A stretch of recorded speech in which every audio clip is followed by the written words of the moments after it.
ɗan hakin da ka raina. Littafin abokin fira kashi na 1, wallafar Dr. Muhammad Mansur Ibrahim Sokoto, wanda ni Muhammad Zaharuddin Usman na karanta. Labari na 24.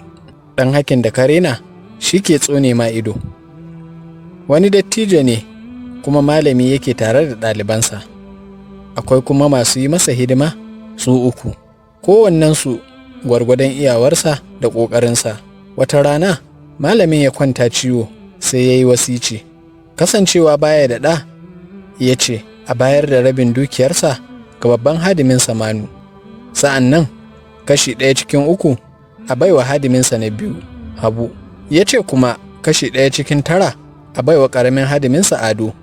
Bayan da malamin ya cika aka yi masa lufafi, sai rikici ta ɓarke tsakanin ɗalibansa akan wa zai gaji kujerarsa ta koyarwa. Ana cikin haka ne wani ɗan ƙaramin almajirin malam mai suna Jibo ya zo daga unguwa kan raƙuminsa. Ya tarar da wannan rikici ya harɗe, ya yi ƙamari a tsakaninsu. Sai ya ce, yana da shawara, shawararsa kuwa ita ce, a duba idan shehin malamin yana da wasici a fara zartar da shi, sannan a yi zancen wa zai gaje shi. Ko da aka duba, malamin ya bar wasicin da muka faɗa, amma bai mallaki komai ba, sai raƙuma guda 17 waɗanda yake kiwo. Manyan ɗalibansa suka duƙufa wajen aiwatar da wannan wasiya, amma kuma sai matsala ta faru, domin ba san yadda zai yi a bayar da rabin 17 ba. Haka kuma 17 ba ta iya rabuwa kashi 3 ma, balle kashi 9. Haka fa ɗaliban suka wuni suna ta cece kuce a tsakaninsu. Daga ƙarshe Malam Jibo ya kaɗa baki ya ce, ku zo in raba muku.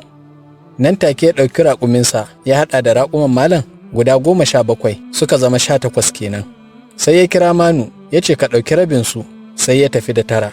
Ya kira Habu ya ce ka ɗauki kashi 1 cikin 3, sai ya ɗauki 6. Sannan ya kira Ado ya ce ka ɗauki kashi 1 cikin 9, sai ya ɗauki raƙumi 2. Idan an haɗa guda 17 kenan. Sai raƙuminsa ya rage, shi kuma ya sake ɗaukar abinsa. A nan ne fa duk suka yi cirko-cirko, domin Allah ya bayyana musu wanda zai gaji malam Jibo ne, inda ta fuskar ilimi ake magana.